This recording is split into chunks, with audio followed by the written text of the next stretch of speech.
My name is Harper, and I'm 17 years old. Right now, I'm standing in the principal's office watching my parents sign papers that will ruin my future. My older brother Blake stands beside them with a smirk I want to slap off his face. They're pulling me out of school, 6 months before graduation, because I refused to apologize to him for ruining his reputation after I reported him for stealing $43,000 from my college fund. My parents won't listen to my evidence, won't look at the bank statements, won't even consider that their golden boy might be lying. Blake's lies have always been more valuable than my truth. Now I'm walking out of this building with a box of my belongings. No diploma, no college future, and absolutely no plan B. Before we dive into how I fought back and rebuilt everything they tried to destroy, drop a comment and let me know where you're watching from. Hit that like button and subscribe because this story gets wild, and you won't believe how it ends. Now let me take you back 3 weeks to when I discovered the theft that changed everything. 3 weeks before my parents destroyed my education, I was living what most people would call a good life. I maintained straight A's at Lincoln High, served as captain of the debate team, and worked part-time at Henderson's Books downtown. My grandmother passed away when I was 14, leaving me an education fund that was supposed to cover college. The account sat there, managed by my parents until I turned 18, growing steadily to what should have been around $87,000. I also had my own savings from 3 years of working at the bookstore, another $12,000 carefully tucked away. My brother Blake, 22 years old and living rent-free in our parents' basement, was the family favorite despite failing out of 2 different colleges. He had charm, charisma, and an endless supply of excuses that our parents swallowed whole. While I studied and worked, Blake found himself through various business ventures that never quite materialized. Everything changed on a Tuesday afternoon when I needed fund documentation for scholarship applications. I logged into the bank account using the credentials my father had given me for exactly this purpose. The balance made my stomach drop. $44,216. I refreshed the page 3 times, certain the website was glitching. It wasn't. I pulled up 18 months of statements, and my hands started shaking as I saw the pattern. Withdrawals every few weeks, always between $2,000 and $5,000, all authorized by my father's signature. The money had been bleeding out slowly enough that nobody checking casually would notice, but consistently enough to cut my fund nearly in half. I printed everything, my mind racing through explanations that made sense. Maybe my parents had borrowed it for an emergency. Maybe there was some investment strategy I didn't understand. Maybe. Then I found the deposit slips in Blake's room. I wasn't snooping, not really.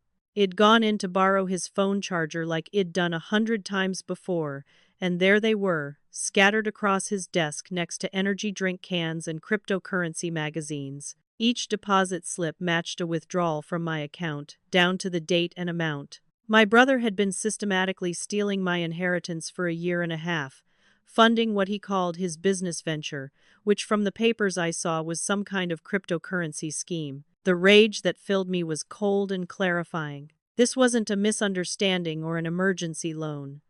This was theft, pure and calculated, enabled by our father and hidden from me with deliberate care. That night at dinner, I brought printed bank statements and deposit slips to the table. I waited until everyone had food on their plates, then I laid out the evidence between the mashed potatoes and pot roast.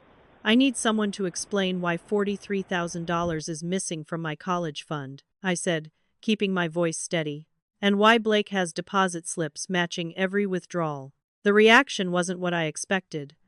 My father's face went red, but not with shame or guilt. He was angry at me. "You're accusing your own brother of theft," he demanded. "You went through his personal belongings." My mother clutched her napkin to her chest like I'd physically struck her. "Harper, this jealousy is unbecoming. Your brother is trying to build a future, and you want to tear him down out of spite." I stared at them, genuinely confused. I was presenting evidence of a crime, and they were scolding me for being jealous. Blake's performance was Oscar-worthy. His face crumpled, his voice cracked, and actual tears welled in his eyes. "I can't believe this," he whispered. "My own sister would make up lies about me because she's always resented that I'm trying to succeed." He turned to our parents with wounded eyes. "I've been working so hard on this business opportunity, trying to make you proud, and she invents this story to sabotage me." My mother reached over and squeezed his hand. My father gathered up my evidence without looking at it. "We'll discuss this later," he said in a tone that meant we wouldn't. "Blake, we know you'd never do something like this." I sat there stunned as they comforted him, the thief, the liar, while treating me like I was the problem. Dinner continued with forced conversation about Blake's latest cryptocurrency insights while I pushed food around my plate, realizing the family I thought I had didn't actually exist. Later that night, Blake came to my room. The tears were gone, replaced with a cold smile I'd never seen before. He closed the door and leaned against it. "They'll always believe me over you," he said casually. "I'm the son they actually wanted. You're just the obligation they got stuck with." I told him I was going to the police. That evidence didn't lie, even if parents did. His smile widened. "Bad move, little sister. You have no idea what I'm capable of. Drop this now, or it'll make your life so miserable you'll wish you'd kept your mouth shut." I told him to get out of my room. As he left, he paused in the doorway. "Last chance, Harper. Apologize for the accusation. Admit you made it all up out of jealousy, and we can forget this happened." When I refused, he shrugged. "Your funeral." I didn't sleep that night, staring at my ceiling and understanding for the first time that in my family, truth meant nothing compared to the story my parents wanted to believe. The next morning at school, I was called to the principal's office during second period. I assumed it was about college recommendations or debate team scheduling. Instead, I walked in to find Principal Morrison, our school resource officer, and my parents already seated. The expression on Morrison's face was serious in a way that made my stomach knot. "Harper, we need to discuss a very serious accusation," he began, and then proceeded to tell me I had allegedly hacked into the school's administrative system and altered Blake's transcripts from when Head attended Lincoln High 5 years ago. I actually laughed, thinking it was some kind of misunderstanding. The laughter died when I saw the printed evidence they had spread across the desk. According to their documentation, my student login had been used to access restricted administrative files 3 weeks ago during evening hours. They had timestamps, IP addresses traced to my laptop, and screenshots of altered grade records for Blake's senior year. Someone had supposedly changed his failing marks in 2 classes to passing grades, and an anonymous tip had alerted the school to investigate. The resource officer showed me photos of hacking software allegedly found on my laptop during what they called a routine security check. "I've never done anything like this," I said, my voice rising with panic. "I don't even know how to hack anything. My laptop has been at home. Blake's been home. Blake could have." Principal Morrison cut me off gently. "Harper, we have considerable evidence. The IP address matches your home internet. Your login credentials were used. The timing corresponds with when you were supposedly home alone according to your parents." That's when I understood. Blake had done this. He had somehow gained access to my laptop, planted evidence, used my credentials, and then tipped off the school anonymously. Head threatened to make my life miserable, and Head started immediately. My parents sat there stone-faced as I tried to explain the frame-up. "This is exactly what Blake does," I insisted. "He has IT skills. He threatened me last night after I confronted him about stealing my money." My mother actually interrupted me. "Harper, stop. Just stop. How could you do this to your brother? Has already been through so much, and now you're trying to frame him by hacking his old school records. This is beyond jealousy. This is criminal behavior." My father wouldn't even look at me. "We're deeply ashamed," he said to Principal Morrison. "We thought we raised her better than this." The meeting lasted 90 minutes. The school presented their evidence piece by piece. Security footage from the relevant dates was mysteriously corrupted, but that somehow made me look more guilty, like I'd deliberately sabotaged it. I kept asking them to check Blake's devices, to investigate who really made the anonymous tip, to consider that I had no motive to change grades on transcripts from 5 years ago. Nobody listened. The decision had already been made before I walked into that office. This was just the formality. Principal Morrison offered me two choices. Option 1. Face a formal disciplinary hearing that would likely result in expulsion and possible criminal charges.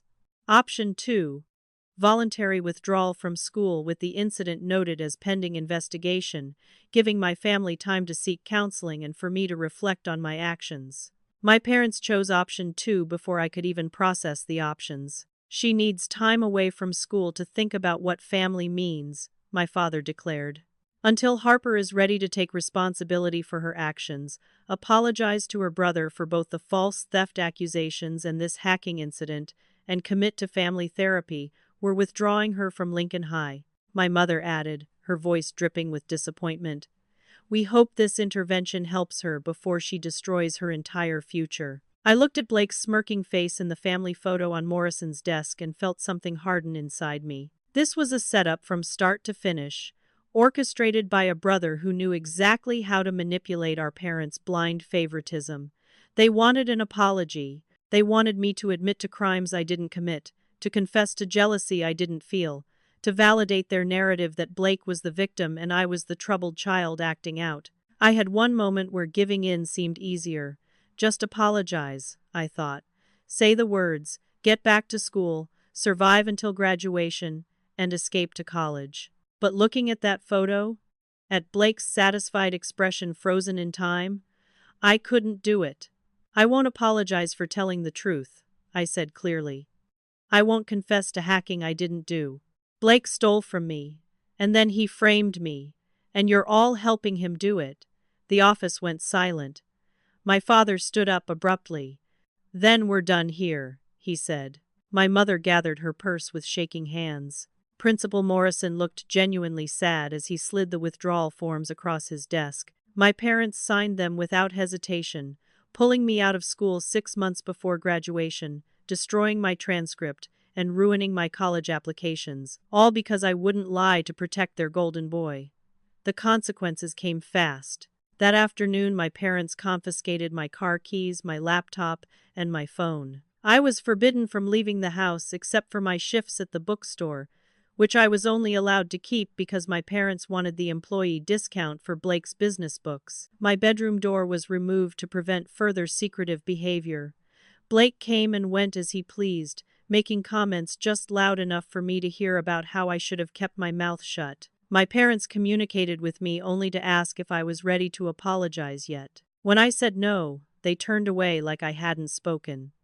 I'd become a ghost in my own home, a problem child who needed to be controlled and corrected. At night, I lay in my doorless room and planned my next move, because giving up meant letting Blake win, and I'd rather burn everything down than hand him that victory. 2 weeks into my house arrest, I'd developed a routine built around survival. I woke early to avoid family breakfast, worked my bookstore shifts with desperate gratitude for those few hours of freedom, and spent evenings in my room, pretending to read while actually planning how to prove Blake's crimes. My parents treated me like a criminal awaiting trial, speaking to me only when necessary, and then with disappointment so thick I could taste it. Blake enjoyed himself immensely. He'd leave cryptocurrency magazines on my bed with sticky notes, saying things like, "Maybe you should invest your stolen money," or "Too bad you can't go to college now." When our parents were around, he played the concerned brother, sighing sadly about my behavior and hoping I'd get help soon. The psychological warfare was methodical and cruel, designed to break me down until apologizing seemed like the only path to peace. The bookstore became my sanctuary. Henderson's Books had been run by Mrs. Cordelia Chen for 43 years, a small miracle of survival in the age of online retail. Mrs. Chen was 71, Chinese American, sharp as a tack, and one of the kindest people I'd ever met. She'd hired me when I was 14, taught me inventory systems and customer service, and treated me with more respect than my own parents ever had. During my third shift after the school withdrawal, She noticed my distress. I'd been reshelving books in the history section, crying quietly while alphabetizing biographies of people who'd overcome worse than I was facing.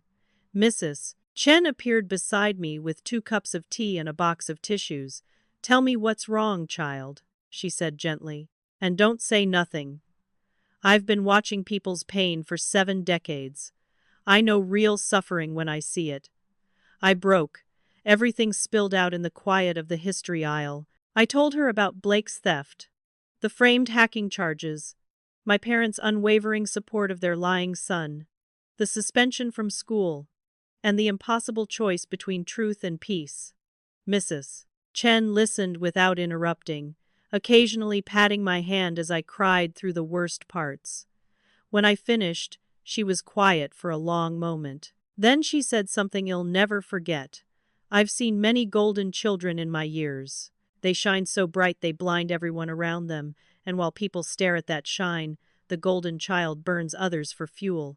Your parents are blinded, your brother is burning you. But you still have light inside, Harper.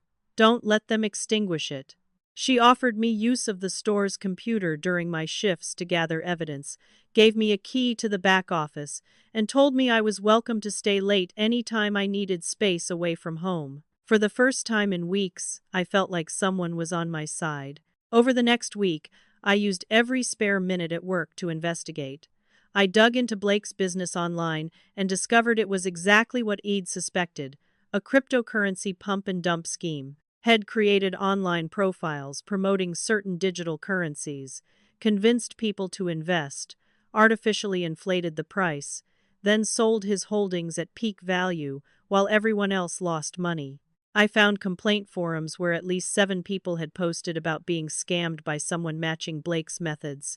The amounts ranged from $3,000 to $22,000. Most of the victims were elderly or financially vulnerable, people who'd trusted Blake's polished presentation and promises of guaranteed returns. I documented everything with screenshots and archived pages, building a file that proved Blake wasn't just a thief within our family. He was a predator targeting strangers.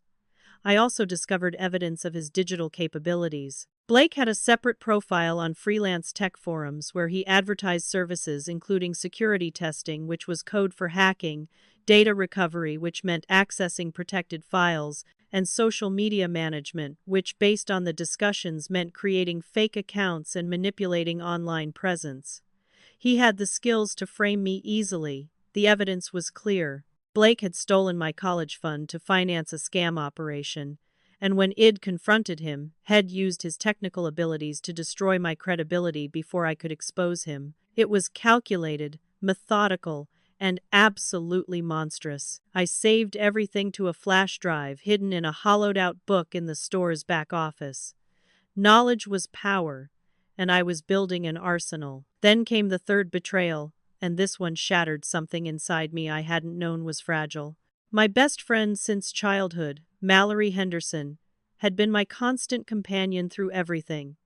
We'd grown up together, shared secrets, planned our futures as college roommates. Since my phone had been confiscated, I'd been texting her from Mrs. Chen's cell during work breaks. The responses had been getting slower and shorter, which I'd attributed to her being busy with school. When I finally called her one evening from the bookstore, she answered with a voice so cold I barely recognized it. "My mom says I shouldn't associate with criminals," Mallory said flatly. "Blake came by yesterday and explained everything. He showed us evidence, Harper. The hacking software on your laptop, the bank records showing you had access to that account. He's really worried about you, and honestly, so am I." I tried to explain, words tumbling over each other in my desperation to make her understand. "Blake is lying. Has the one who stole the money. He framed me for the hacking. Mallory, you've known me for 13 years. You know I wouldn't do this." She interrupted with a sigh. "That's exactly what makes this so sad, Harper. Blake said you deny everything, that you're having some kind of breakdown from academic pressure and jealousy. He showed my mom the police report about the threats you've been sending him. Has just trying to protect you from yourself." "Police report. Threats." I hadn't sent any threats. This was another layer of Blake's manipulation, and had been systematically contacting my friends, spinning his version of events, poisoning every relationship I had. "What did he show you?" I asked, my voice hollow.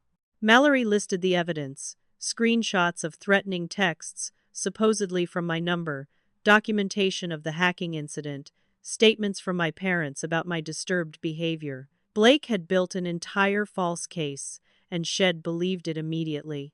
"I need you to believe me," I said, hearing the desperation in my own voice. "Just this once, trust me over the evidence."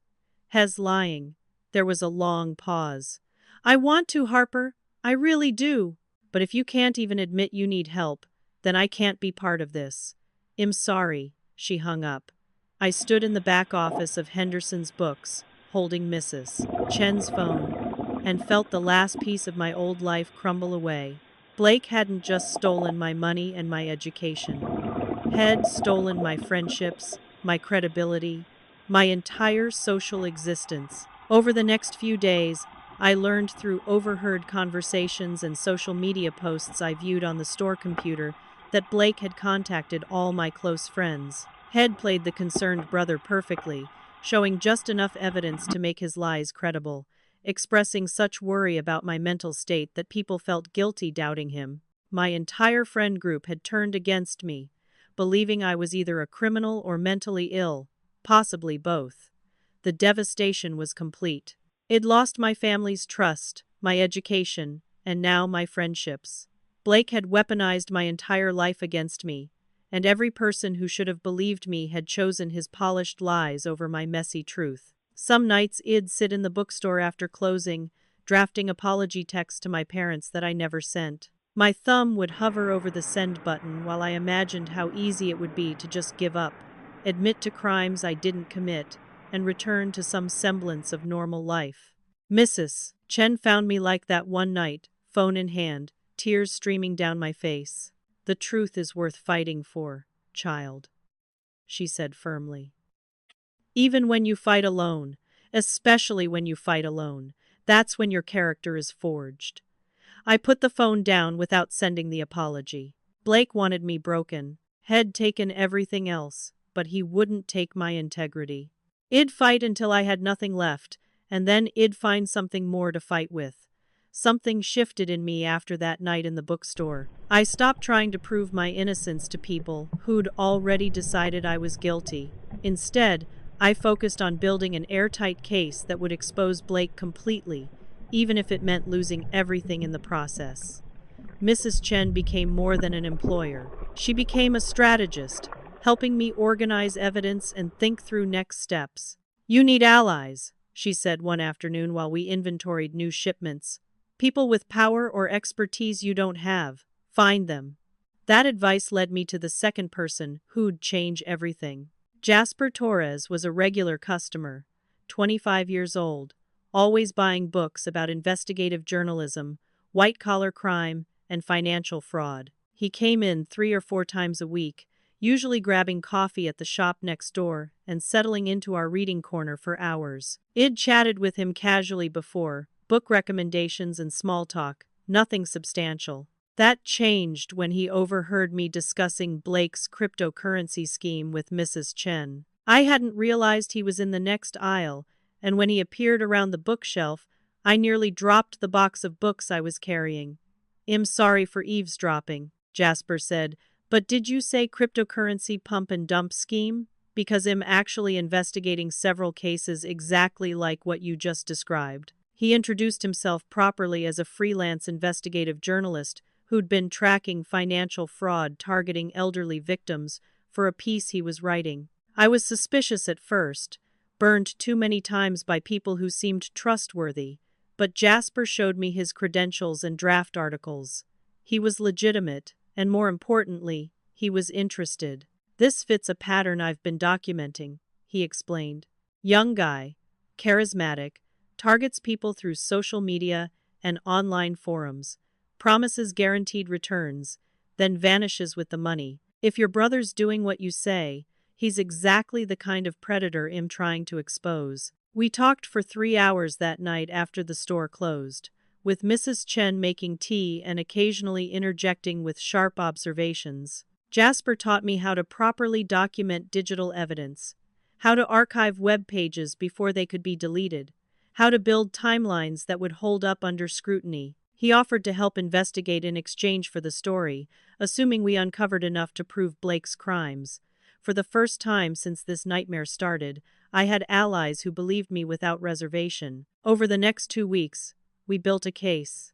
Jasper tracked down 4 of Blake's cryptocurrency victims through online forums and convinced them to speak on record. I accessed my grandmother's fund documents through the bank, where I technically had legal rights as the beneficiary, even though my parents controlled the account until I turned 18. The bank officer was sympathetic when I explained I was gathering information for college planning, and she provided complete transaction histories showing every withdrawal my father had authorized.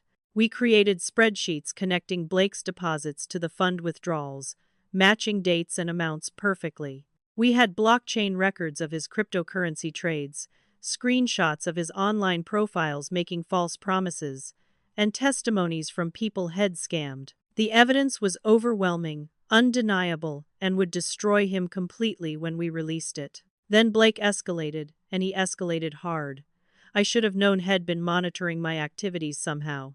Maybe Head installed tracking software on devices at home, or maybe he had someone watching me. However he did it, he knew I was still investigating, and he moved to shut me down permanently. He showed up at Henderson's Books on a busy Saturday afternoon, walking in with 2 friends I recognized from his college days. The store was full of customers, browsing weekend sales, families with children in the kids section, elderly regulars reading in the armchairs. Blake approached the counter where I was ringing up purchases, and he was carrying a manila folder that made my stomach drop.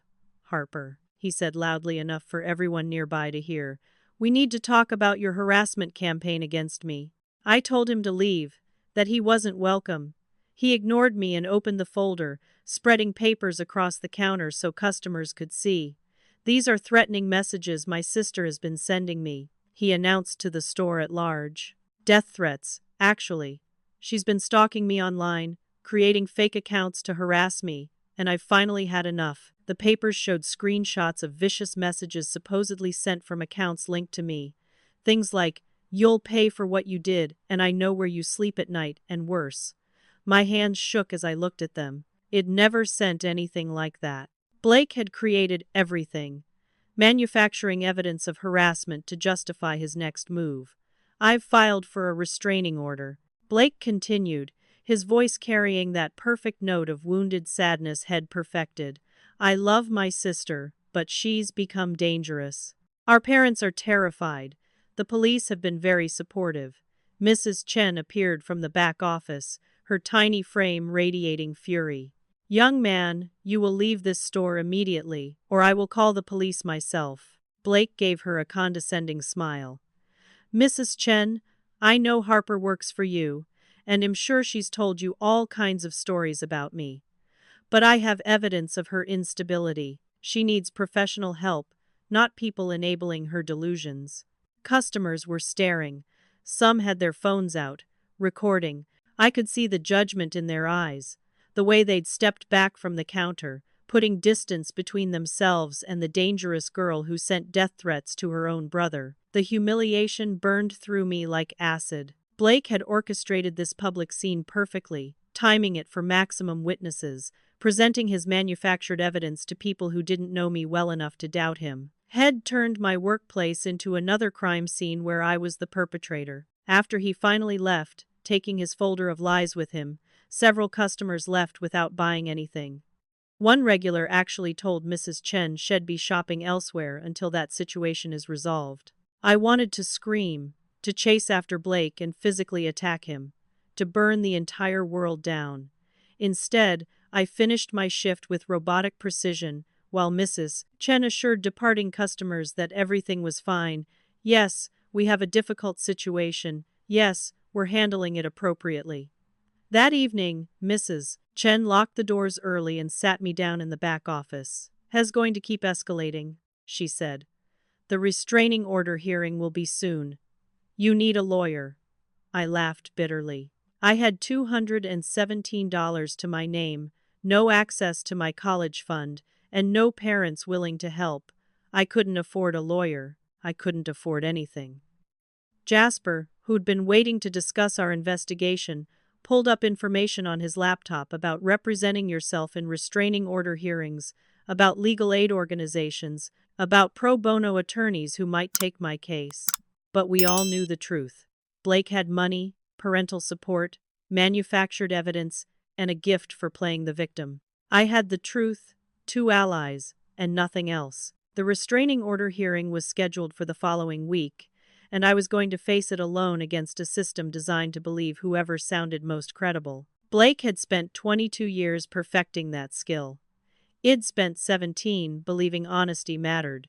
We were about to find out which approach the court system valued more. The restraining order hearing took place in family court on a gray Wednesday morning. Id spent the previous week preparing with Jasper's help, organizing my evidence, practicing how to present the truth calmly and clearly. None of it mattered. From the moment I walked into that courthouse, I was already losing. Blake arrived with an attorney his parents had hired, a polished woman in an expensive suit who presented their case with devastating effectiveness. I represented myself, carrying a folder of evidence the judge barely glanced at. The hearing lasted 90 minutes, and every minute felt like drowning in slow motion. Blake testified first, and his performance deserved awards. He spoke about loving his troubled sister, about trying to help her through what he believed was a mental health crisis, about fear for his safety after receiving increasingly violent messages. His attorney presented the screenshots of threatening texts, and they looked horrifyingly real because Blake had spent time making them perfect. She presented my school withdrawal documents, framing them as evidence of disturbed behavior rather than what they really were, evidence of Blake's frame-up. She called my parents as witnesses, and that's when I understood exactly how alone I really was. My mother took the stand wearing her best church dress, dabbing at her eyes with a tissue, and told the court about her deep worry for my mental state. "Harper has always been intense," she said softly. "But lately she's become obsessed with her brother. She makes wild accusations about him stealing money. She refuses counseling. We found evidence of hacking on her computer. We're terrified of what she might do." My father's testimony was worse because it was colder, more factual sounding, harder to dismiss as maternal emotion. "My daughter has exhibited increasingly erratic behavior over the past several months," he stated clearly. "She's made false accusations of theft against Blake, accused us of conspiracy, and withdrawn from family activities. When we tried to address her concerns through proper channels, she escalated to threats and harassment. We support Blake's request for protection, and frankly, we hope this court-ordered distance will motivate Harper to seek the psychological help she clearly needs." I sat there listening to my parents describe me as dangerous, unstable, potentially violent. They weren't lying because they believed Blake's version of reality.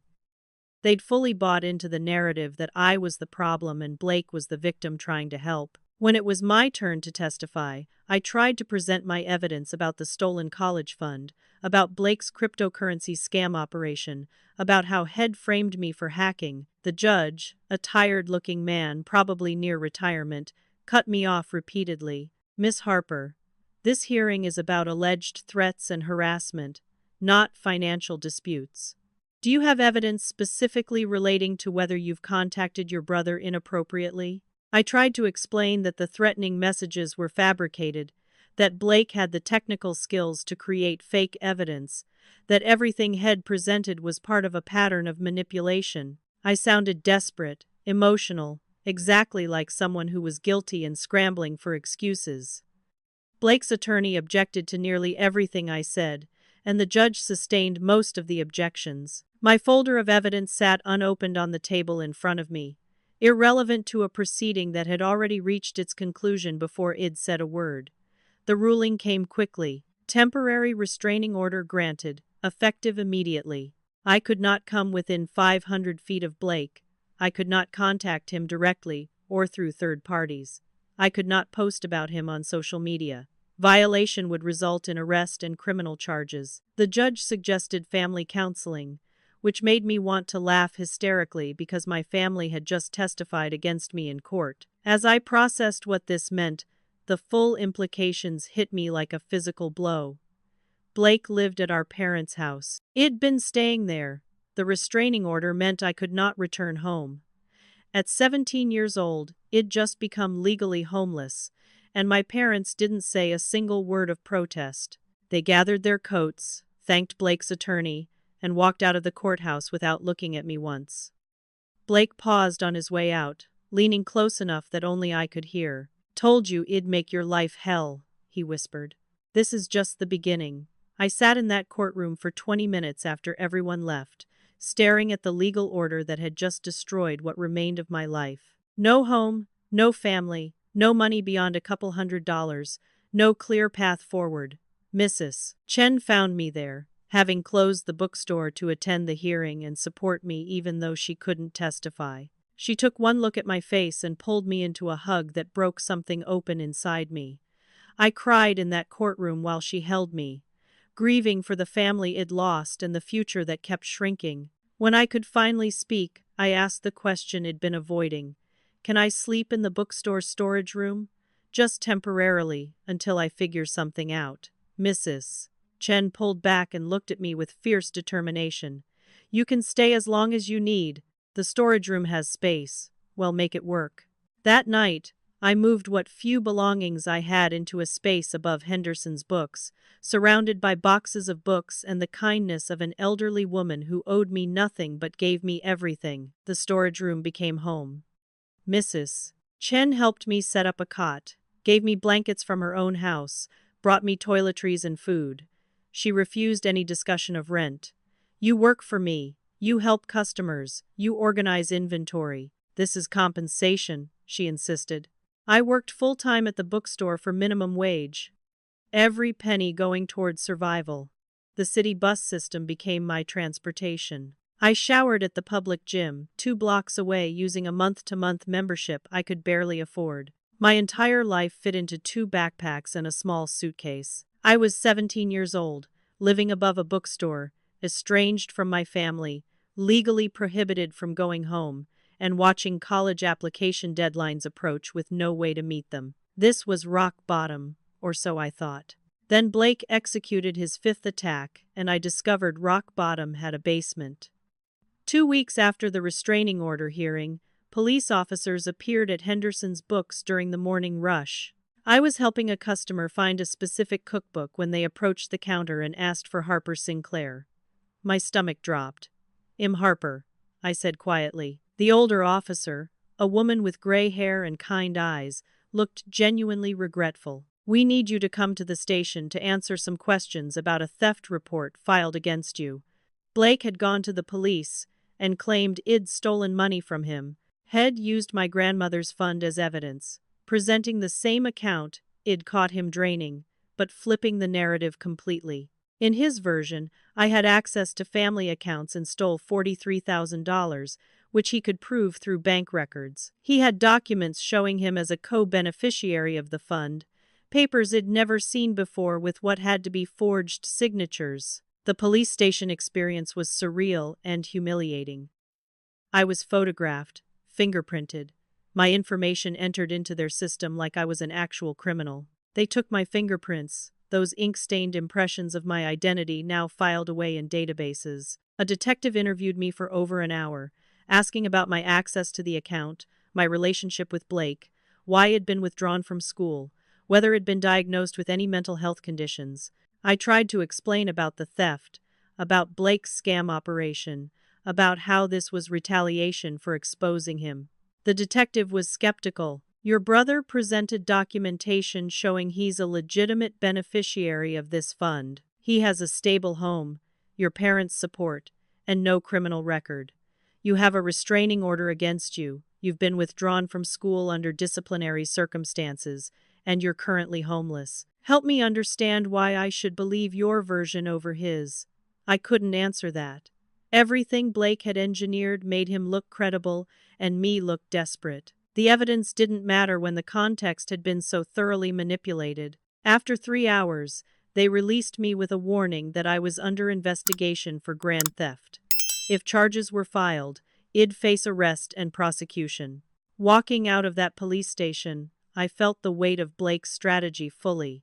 He wasn't just trying to beat me. He was trying to completely erase me, to turn me into a criminal, a cautionary tale, someone whose truth would never be heard because their credibility had been systematically demolished. I returned to the bookstore where Mrs. Chen took one look at my face and immediately closed early, hanging the sign and locking the doors so we could talk without customers present. "I can't fight this," I said, and hearing the words out loud made them real in a way they hadn't been in my head. "Blake's taken everything. My family, my home, my education, my future. Now he's trying to put me in jail. I have nothing left to fight with." Mrs. Chen made tea, her movements slow and deliberate, and then she told me something I needed to hear. Shed escaped Vietnam in the late 70s, leaving with nothing but the clothes she wore and her mother's jade bracelet. Shed rebuilt her entire life from nothing in a country where she didn't speak the language, facing discrimination and hardship I couldn't imagine. "Giving up is easy," she said firmly. "Any person can quit when things get hard. But fighting when you have nothing left to lose, that's when you discover who you really are. You think you have nothing, Harper. I see a young woman with truth on her side, with intelligence, with allies who believe in her. Blake took your possessions. He cannot take your character unless you let him." That night in the storage room, I looked at the police paperwork with my mugshot stapled to the corner and made a decision. Blake had taken everything, which meant I actually had nothing left to lose. I couldn't be threatened with losing my family because they were already gone. I couldn't be threatened with losing my home because I was already homeless. I couldn't be threatened with destroying my reputation because Blake had already demolished it. This made me dangerous in a way he hadn't anticipated. When you have nothing left to lose, you can take risks that protected people never could. I had the truth. I had evidence. I had two people who believed in me. And I had absolutely nothing holding me back from burning Blake's entire world down. If he wanted war, he was about to discover exactly what that meant. I spent the rest of that night planning not how to prove my innocence, but how to expose Blake so completely that my innocence would become obvious by comparison. The counterattack was about to begin. The shift in my strategy was subtle but fundamental. I stopped trying to convince my family I was innocent and focused entirely on documenting Blake's guilt so thoroughly that truth would speak for itself. Jasper had continued his investigation even during my lowest moments, tracking Blake's cryptocurrency operation across multiple platforms. What had uncovered was damning. Blake had scammed at least 7 people out of a combined total exceeding $60,000. Most were elderly. Many were financially vulnerable, and all had trusted Blake's polished presentation and promises of guaranteed returns. Jasper had found them through crypto forums and online complaint sites, patient detective work that built a pattern impossible to dismiss as coincidence. One victim in particular became crucial to our case. Leon Bradshaw, 73 years old, was a retired veteran living on a fixed income who'd trusted Blake with his entire savings of $18,000. Leon had seen Blake's online profile promoting a sure-thing cryptocurrency investment, had spoken with him over video calls where Blake had been charming and professional, and had watched his investment vanish when Blake executed his pump-and-dump scheme. Leon had filed complaints with online platforms, but they'd gone nowhere. When Jasper contacted him and explained Blake had stolen from his own family too, that there was a pattern of predatory behavior, Leon agreed immediately to go on record. "I want to stop him from doing this to anyone else," Leon said when we met him at a coffee shop downtown. "If my story helps, use it however you need to." With Leon's cooperation and the testimonies from 3 other victims Jasper had located, we built a comprehensive criminal case. We documented Blake's cryptocurrency scheme with blockchain records showing his trading patterns, the artificial price inflation, the coordinated selling that left investors with worthless holdings. We had screenshots of his online profiles making false promises about guaranteed returns, claiming expertise he didn't possess, and using manipulative tactics targeting vulnerable people. We created timelines showing how Blake's deposits matched withdrawals from my college fund, proving Head used stolen money to finance his scam operation. Every piece of evidence was properly documented, archived with timestamps, and organized into a presentation that would make sense to law enforcement. Then an unexpected ally appeared who changed everything. Miss Ramona Delgado had been my debate coach for 3 years before my forced withdrawal from school. Shed taught me argumentation, evidence evaluation, and how to construct unshakable logical cases. Shed also never believed the hacking accusation. Miss Delgado reached out through Mrs. Chen, asking to meet with me. When we sat down in Henderson's back office, she told me she'd been conducting her own investigation because something about the school's evidence hadn't made sense. "You were the most ethical student I've ever coached," she said. "You wouldn't hack school records, especially ones that had nothing to do with you." So I started asking questions. What Miss Delgado discovered proved the frame-up. Shed found a student hacker named Trevor Mitchell who had graduated the previous year, someone known for doing freelance security testing, which meant illegal access for hire. Through careful questioning and appealing to his conscience, Shed convinced Trevor to admit Blake had paid him $500 to plant hacking software on my laptop and create the evidence trail, implicating me in the transcript alteration. Trevor felt guilty about it now, realizing Head helped destroy an innocent person's education. He was willing to testify about what Blake had hired him to do, willing to provide the payment records and communications, willing to make it right even though it might get him in legal trouble. With Trevor's testimony, we could prove the frame-up that had started this entire nightmare. We had evidence of Blake's theft from my college fund, evidence of his cryptocurrency fraud targeting multiple victims, evidence that Head deliberately planted false information to destroy my credibility, and a timeline showing everything was retaliation for my discovering his crimes. The case was airtight. Now we needed to present it where it mattered. Jasper contacted a civil attorney who specialized in family fraud cases, explaining the situation and asking if Head review our documentation. Attorney Marcus Fitzgerald, 47 years old, with a reputation for taking on difficult cases, agreed to meet with us. After reviewing our evidence for 2 hours, he leaned back in his chair and said, "This is textbook financial abuse combined with parental favoritism, enabling criminal behavior. I'll take your case pro bono because this needs to be exposed." With attorney representation, we filed a civil lawsuit against Blake for theft, fraud, defamation, and emotional distress. We simultaneously submitted our evidence to the district attorney's office with Leon Bradshaw and the other victims filing formal criminal complaints. The victim who'd lost the most money was specifically important because elder fraud carried serious penalties, and the DA's office took those cases seriously. A different detective was assigned to investigate Blake's cryptocurrency operation, Detective Yolanda Pierce, who specialized in white-collar crime. She actually listened to our evidence, cross-referenced it with other complaints in her system, and told us directly that what Blake had done appeared to meet the legal definition of wire fraud across multiple counts. When Blake was served with the civil lawsuit papers, something cracked in his perfect facade. For the first time since this war began, he looked rattled. His immediate reaction was telling. Instead of the wounded innocence Head performed for our parents and the courts, he posted angry defensive messages on social media. "My sister has now stooped to frivolous lawsuits against me. This harassment campaign has gone too far. She's trying to destroy me because I discovered her theft." The post was defensive where his previous ones had been sympathetic, angry where they'd been sad. People in the comments section noticed the change in tone. Some started asking questions. "Wait, didn't you say she stole from you? Now she's suing you for theft? Something doesn't add up here." My parents, true to form, doubled down in their support. They hired Blake an expensive criminal defense attorney, apparently liquidating retirement savings to pay the legal fees. They still refused all contact with me. My mother sent a single text message through Mrs. Chen's phone. "You're destroying this family. I hope you're proud." I wasn't proud. I was exhausted, traumatized, running on fumes and determination.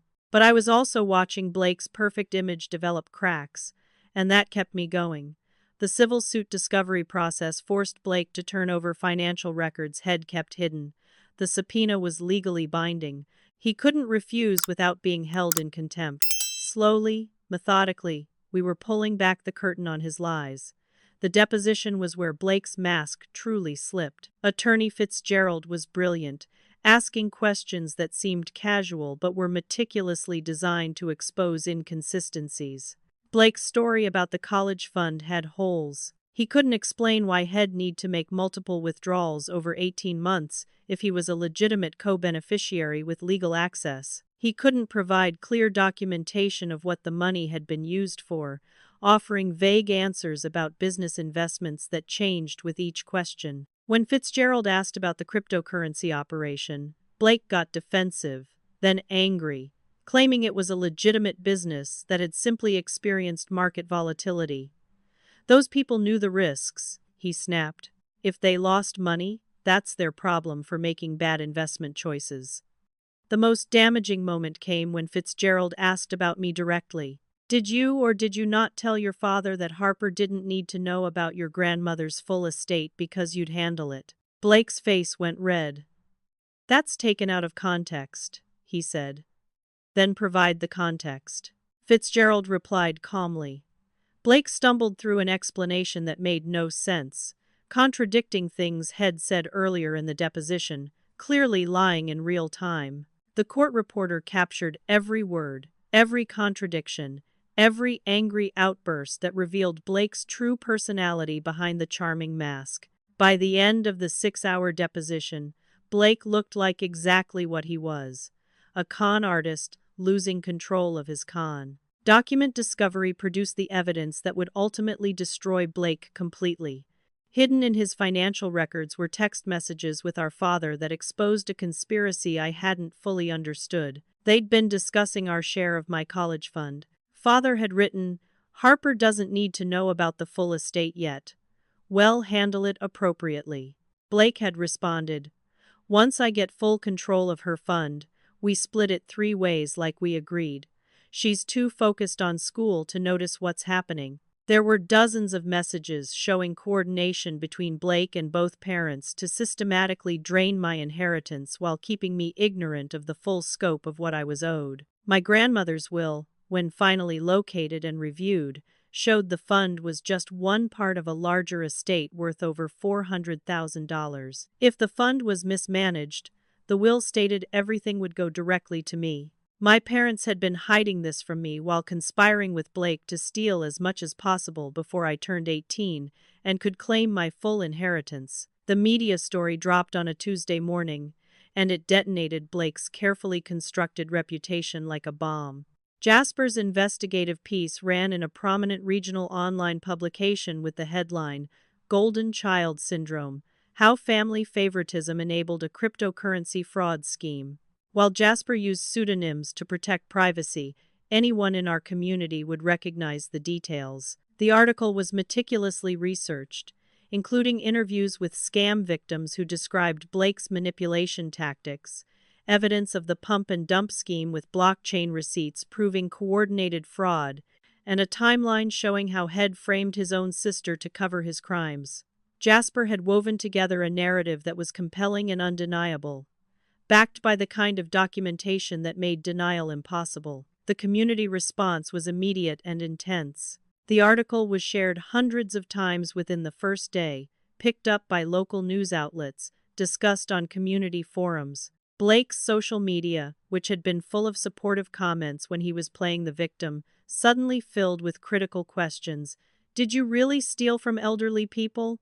one comment demanded. "This timeline doesn't match what you've been saying about your sister," another noted. "Why would she make all this up if you have nothing to hide?" The shift in public perception was palpable.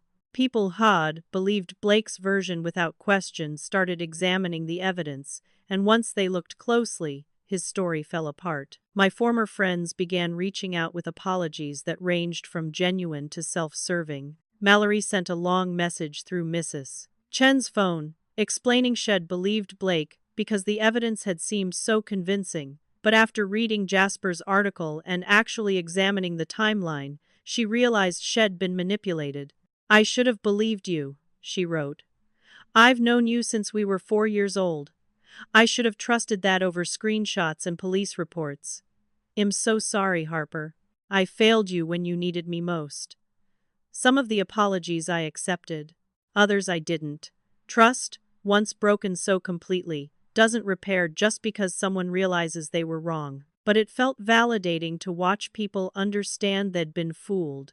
To see Blake's manipulation exposed for what it was. The district attorney's office filed criminal charges based on the evidence we'd provided and their own investigation. Blake was charged with multiple counts of wire fraud, elder fraud specifically for targeting Leon Bradshaw and 2 other victims over 65, identity theft for his use of fake credentials in the cryptocurrency scheme, and grand theft for stealing from my college fund.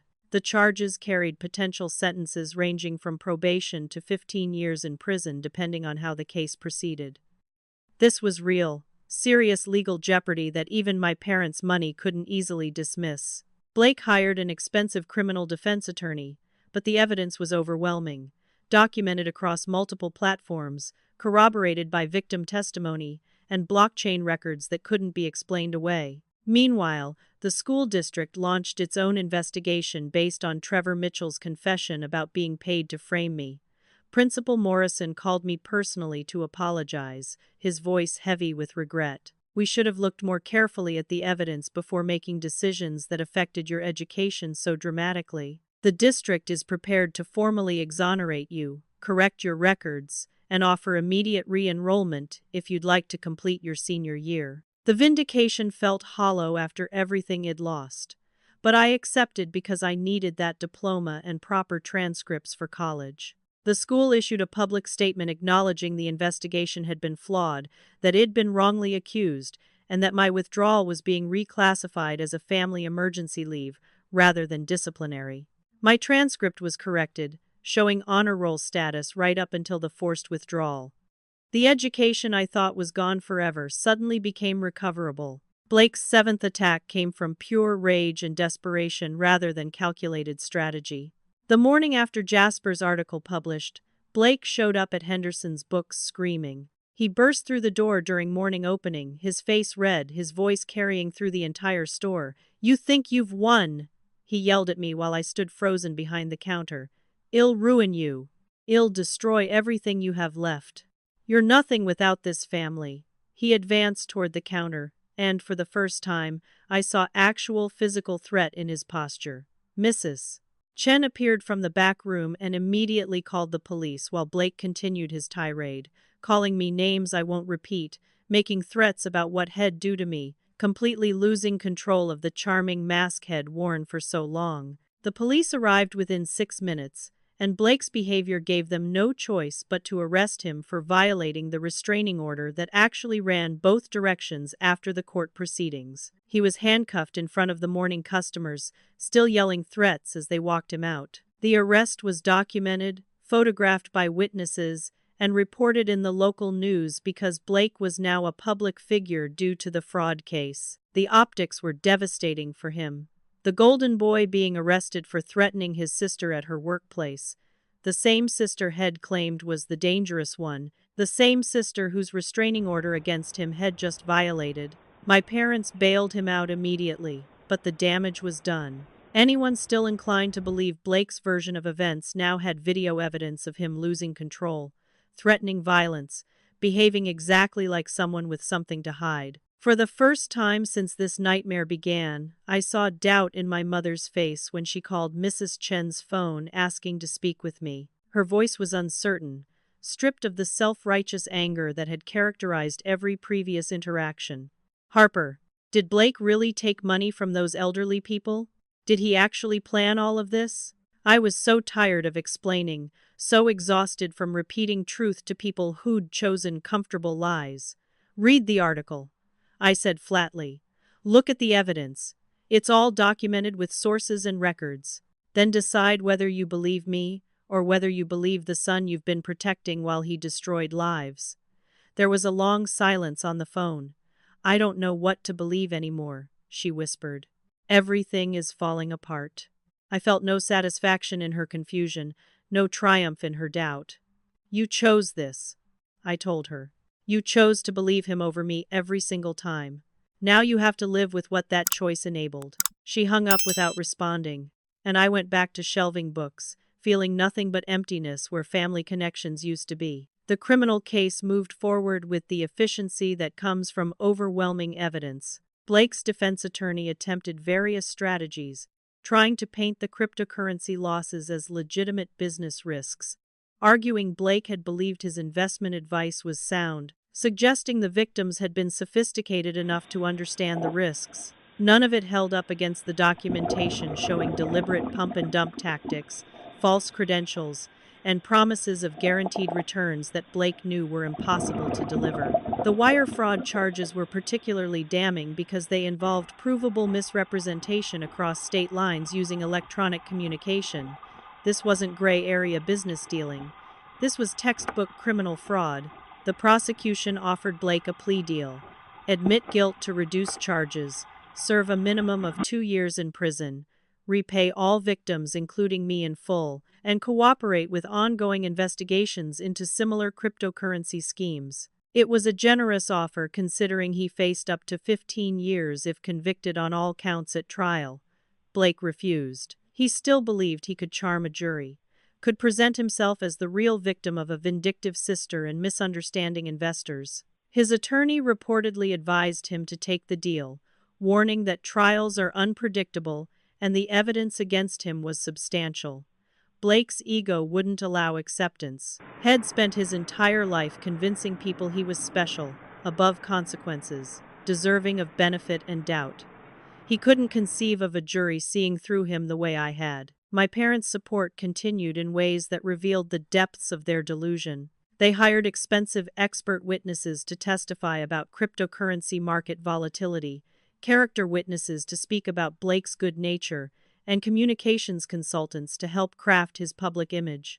They gave interviews to local media defending their son, claiming the charges were overblown, suggesting the victims bore responsibility for their investment losses. Watching them defend him even as evidence mounted was surreal, like witnessing people drowning while insisting the water wasn't real. They'd invested so much in the narrative of Blake as the golden child that admitting his guilt would mean admitting their own complicity, their years of favoritism, their choice to believe lies over truth. The psychological cost was apparently too high.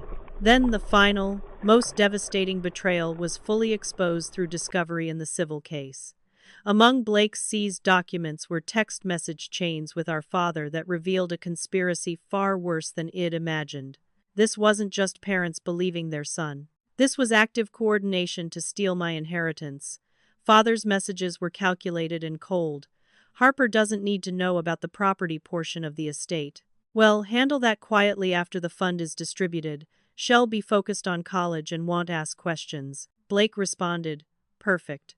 Once I get control of the fund, we execute the plan. I take 40% for setting it up. You and Mom split the rest. Harper gets whatever's left after expenses, which should keep her quiet. The dates on these messages went back 3 years, to shortly after my grandmother's death. There were dozens of messages outlining their scheme. They'd planned to wait until I was deep into college, distracted and trusting, before draining the full estate. The fund I'd discovered was just phase 1. My grandmother's house, her investment portfolio, her savings accounts, everything was on the table for their conspiracy. The will explicitly stated that if the primary fund was mismanaged, all assets would immediately transfer to me as the sole heir. My grandmother had apparently understood her own children well enough to include protective measures, suspecting they might try exactly what they'd done. My parents' mismanagement had technically triggered the transfer clause, but they'd hoped to hide the mismanagement long enough to drain everything before I could claim it. Blake's getting caught stealing from the fund had exposed the conspiracy earlier than planned. Reading those messages felt like dying inside. This wasn't favoritism or misplaced trust. This was premeditated theft from their own daughter, coordinated with their son, planned over years. The 3 of them had sat at dinner tables with me, celebrated holidays, acted like a family, while actively scheming to steal hundreds of thousands of dollars that my grandmother had left specifically to protect me. Every Blake is just trying to help the family comment, every you're being paranoid about the account dismissal, every apologize to your brother demand had been part of covering up a criminal conspiracy. They'd looked me in the face and lied, over and over, while planning to rob me of everything my grandmother had wanted me to have. Attorney Fitzgerald filed additional motions based on the discovered conspiracy, targeting my parents as co-conspirators in the civil case. They'd violated their fiduciary duty as fund managers, they'd conspired to commit fraud, and they'd actively worked to prevent me from discovering the full scope of the estate. The evidence was so clear that their own attorney reportedly told them they had no viable defense and should settle immediately to avoid criminal charges being added. My parents refused to settle, apparently believing they could still convince someone they'd acted appropriately. Their denial had transcended reason and entered the territory of delusion. The confrontation came at the bookstore on a Saturday afternoon. Both parents showed up together, looking older than I remembered, worn down by legal proceedings and public judgment. "We need to talk," my father said without greeting. I was helping Mrs. Chen inventory new arrivals, and I didn't stop working as they stood at the counter. "Talk," I said flatly. My mother tried first, tears streaming down her face in what might have been genuine emotion or might have been manipulation. "Please drop the lawsuit against us. Blake made mistakes, but he's still your brother. We can work this out as a family. We'll give you $50,000 from the estate to settle everything, and we can all move forward." $50,000. Less than half of what they'd stolen from just the fund, nothing close to what the full estate was worth. They were still trying to cheat me even while caught. "I've seen the text messages," I said, finally looking up from the inventory sheets. "I know you conspired with Blake to steal from me. I know you planned this for years. You weren't protecting him out of misplaced loyalty. You were protecting your own theft." My father's face hardened. "We're your parents. We were doing what we thought was best for the family as a whole. That money could have helped all of us instead of being locked away for one person." The entitlement in that statement was breathtaking. "It wasn't your money to redistribute," I said, my voice shaking with anger. "Grandmother left it to me specifically. The will was clear. You stole from me and convinced yourselves it was justified." My mother tried a different approach, reaching across the counter like she might touch my hand. "We raised you. We fed you and clothed you and gave you a home for 17 years. Doesn't that count for something? Don't you owe us anything?" The transactional view of parenting was stunning. "You're supposed to raise your children," I said. "That's the basic requirement of being a parent. You don't get to steal from them as repayment." My father's patience snapped. "After everything we've done for you, this is how you repay us? By destroying your brother's life? By bankrupting your parents with legal fees? You're selfish and vindictive, and I'm ashamed to call you my daughter." The words should have hurt, but they just felt empty. "You chose Blake and money over me," I said calmly. "You conspired to steal my inheritance. You helped frame me for crimes I didn't commit. You testified against me in court. You're not my family anymore. You're just people who share my DNA and broke my trust beyond any possibility of repair." The final break was quiet and absolute. "I'm claiming the full estate as the will stipulates." I told them, "I'm testifying against Blake at trial. I'm pursuing every legal remedy available against all three of you. You made your choices. Now live with the consequences." My mother sobbed. My father called me ungrateful. Neither acknowledged any wrongdoing, any remorse, any understanding of what they'd done. They left the bookstore still believing they were the victims in a situation of their own creation. Mrs. Chen locked the door behind them and held me while I cried, not from sadness but from the sheer relief of finally cutting ties that had been poisoning me. That was the last conversation I had with my parents for years. Sometimes, family ties need to be severed for your own survival, and Id finally accepted that truth. The trial lasted 8 days and exposed every detail of Blake's crimes to public scrutiny. The prosecution presented evidence methodically, building a case so comprehensive that the defense had no effective counter-strategy. Leon Bradshaw testified about trusting Blake with his life savings and watching it vanish, his voice shaking with emotion that affected everyone in the courtroom. Two other elderly victims told similar stories of manipulation and loss. The cryptocurrency experts explained the pump and dump scheme in terms a jury could understand, using Blake's own trading records to prove deliberate fraud rather than market volatility. Financial analysts walked through the theft from my college fund, showing the pattern of withdrawals and matching deposits that proved systematic stealing over 18 months. I testified on day 5, and it was simultaneously the hardest and most empowering thing I'd ever done. Blake's defense attorney tried to paint me as vindictive, as someone whose jealousy had spiraled into false accusations. "Isn't it true you've always resented your brother's success?" he asked. "No," I responded calmly. "Blake never had success. He had charm and lies and parents willing to enable him. I resented that he stole from me and then destroyed my life to cover it up." The attorney tried multiple approaches, suggesting I'd misunderstood the family financial arrangements, implying I was mistaken about Blake's cryptocurrency activities, insinuating I had ulterior motives. Each time, I referred back to specific evidence, exact dates, documented facts that couldn't be argued away. By the time I left the stand, even the defense attorney looked defeated. The verdict came after 2 days of deliberation. Guilty on all counts: wire fraud, elder fraud, identity theft, and grand theft. The jury foreman read each verdict individually while Blake sat stone-faced, finally understanding that his charm had failed him. Sentencing came 3 weeks later: 5 years in federal prison, 3 years supervised release, and restitution to all victims totaling over $115,000, including what had stolen from me. Blake was led away in handcuffs, his perfect mask finally and permanently shattered. My parents sat in the courtroom looking shell-shocked, apparently still unable to process that their golden boy was actually a criminal who'd been rightfully convicted. They never looked at me once during the entire trial. I was the ghost who'd brought down their house of lies, and they couldn't forgive that. The civil case settled after Blake's criminal conviction made defending it pointless.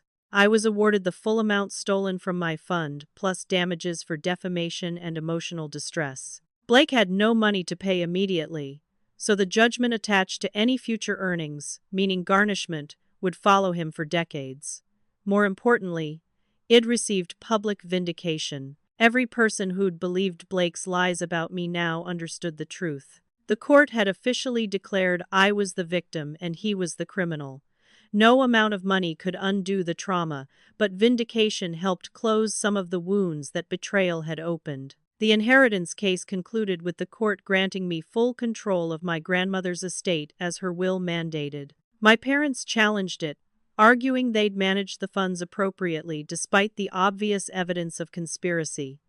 But their challenge was rejected almost immediately. The mismanagement clause had been triggered the moment they started unauthorized withdrawals. I received the house, which I sold because I couldn't live with those memories, the investment portfolio, and the remaining fund money. After legal fees and expenses, I had approximately $412,000. My grandmother, dead for 3 years, had protected me better than my living parents ever had. I set up a trust in her name that provided scholarships for students dealing with family financial abuse, ensuring her legacy helped others who faced what I'd faced. Returning to normal life was gradual and complicated. I re-enrolled at Lincoln High mid-year, walking back into a building I'd been forced out of months earlier. Some students treated me like a celebrity, the girl who'd taken down her corrupt family. Others avoided me, uncomfortable with the messiness of my story.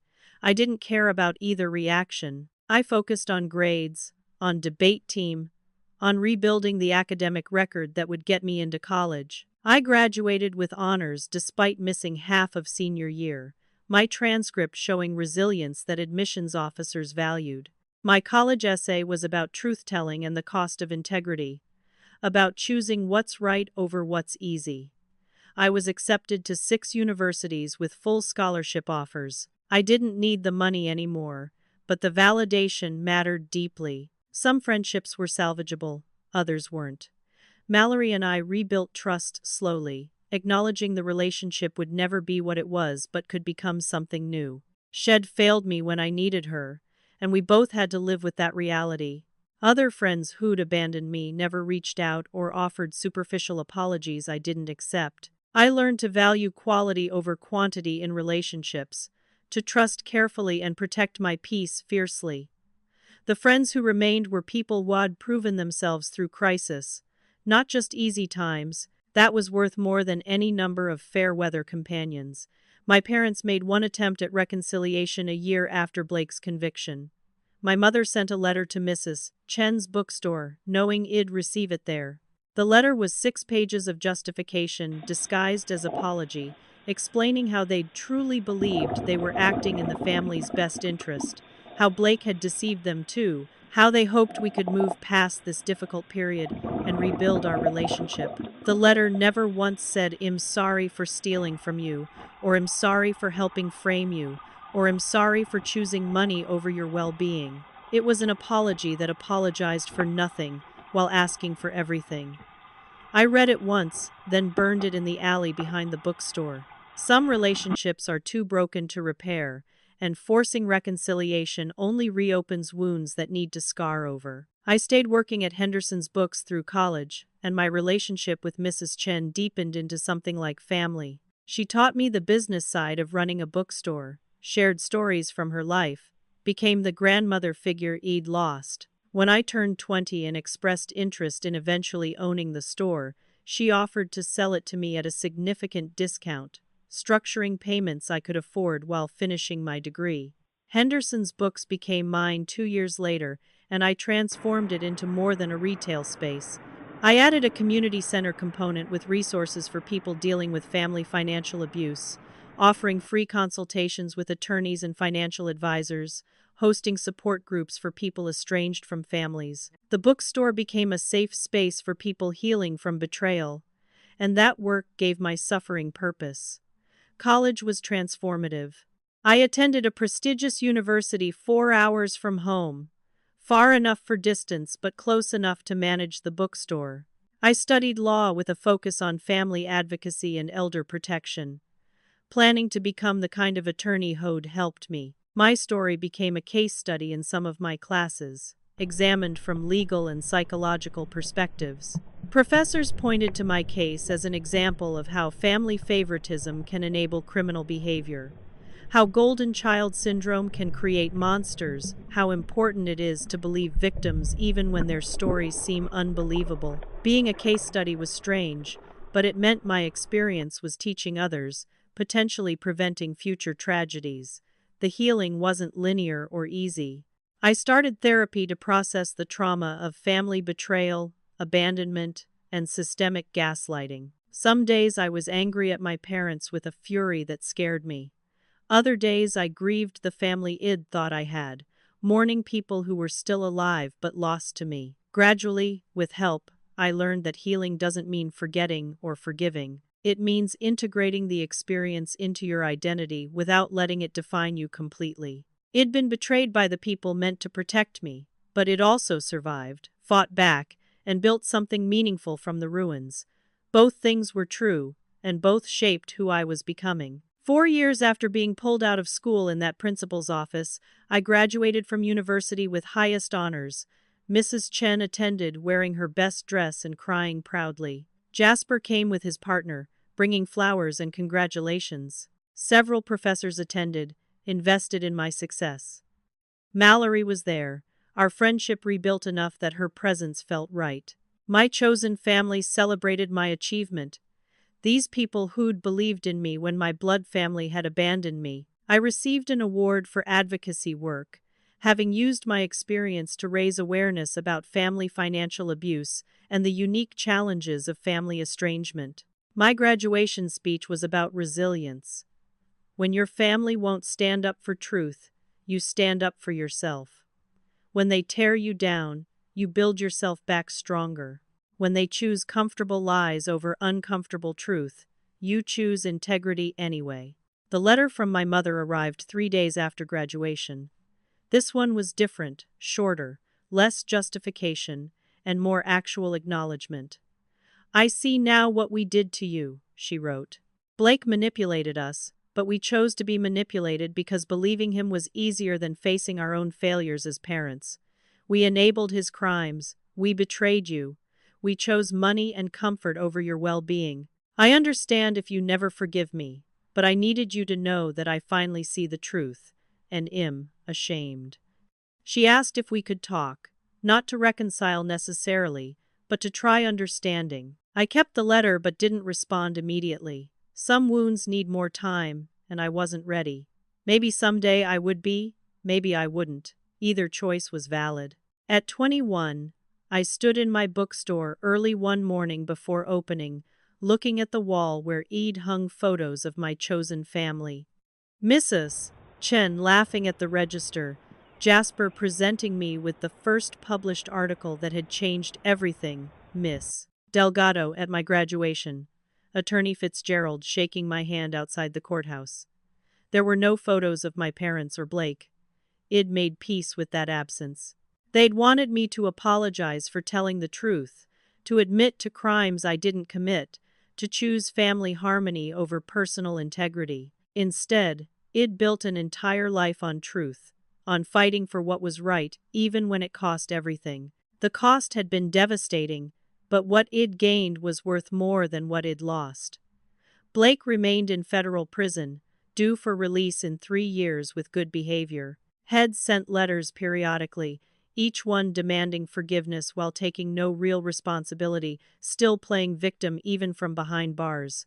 I never responded. Some people never change, never develop the self-awareness necessary for genuine redemption. Blake was one of them, and I'd made peace with that too. My parents had divorced 18 months after Blake's conviction, apparently unable to survive the stress of criminal proceedings and public shame. Father moved to another state. Mother stayed local but kept distance, respecting my boundaries even if she didn't understand them. The final piece of healing came not from any grand gesture but from a quiet realization on an ordinary Tuesday. I was helping a customer find a book for their daughter, discussing options and sharing recommendations, when I realized I was genuinely happy. Not happy despite the trauma, but happy because of who the trauma had forced me to become. I was stronger, more discerning, more compassionate toward others experiencing betrayal. I'd built a business that mattered, relationships based on genuine trust, a life aligned with my values. The 17-year-old who'd walked out of school carrying a box of belongings wouldn't recognize the woman I'd become, but she'd be proud. I'd chosen truth over comfort, integrity over family approval, and built something real from the ashes of their betrayal. As I locked up Henderson's that evening, turning off lights and checking locks, I thought about the journey from that principal's office to this moment. They'd suspended my schooling, hoping to break me, hoping desperation would force an apology. Instead, I'd learned to fight without their support, to build without their approval, to succeed despite their sabotage. I'd discovered that family is who shows up when everything is falling apart, not who shares your DNA. I'd learned that truth matters more than peace, that integrity costs everything but is worth the price, that you can survive losing everyone and still build a life worth living. Now let me ask you something because I genuinely want to hear your thoughts. Have you ever had to choose between keeping peace with family and standing up for what's right? How did you handle it? Drop a comment below sharing your experience. If this story resonated with you, hit that like button and subscribe to this channel for more real stories about resilience, betrayal, and fighting back against injustice. Share this with someone who needs to hear that they can survive family betrayal and come out stronger. Thank you for listening to my story, for witnessing my journey, and for being part of this community. To anyone out there fighting their own battle against family manipulation, golden child favoritism, or systemic gaslighting, I want you to know this. You are not alone. Your truth matters. Your fight is valid, and you are stronger than you know. Keep standing up for yourself, even when no one else will. The life you build on truth will always be worth more than the life you maintain on lies. Take care of yourselves out there. Protect your peace, and never apologize for refusing to be complicit in your own destruction.